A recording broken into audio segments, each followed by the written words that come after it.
آج ہمیں سائنس نے جو ڈی این اے کی سٹرکچر بتائی ہے، اس یونیورس کی وسعتیں بتائی ہیں، اس یونیورس میں جو ہارمنی بتائی ہے، فائن ٹیوننگز بتائی ہیں، اس کے بعد ہم بھی بے اختیار اللہ کی قدرت جب نیشنل جغرافی کے اوپر، ڈسکوری چینل کے اوپر مخلوقات دیکھتے ہیں نا، تو وہ جو ہمیں اس وقت اللہ تعالیٰ کی قدرت کا اندازہ ہوتا ہے، یہ ہمارے بزرگوں کو نہیں حاصل تھا۔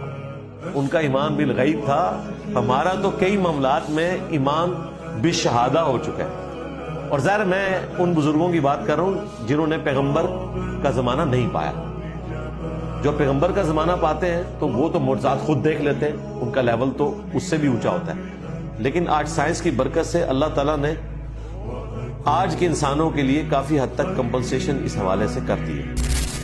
آج ہم سائنس کی برکت سے اللہ تعالیٰ کی قدرتوں کے اوپر جس طریقے سے بے اختیار سبحان اللہ پڑھتے ہیں، یہ جو چاشنی ہے یہ ان لوگوں کو نصیب نہیں تھی جنہیں سائنس کے تھرو اللہ کا تعارف اس طریقے سے نہیں تھا۔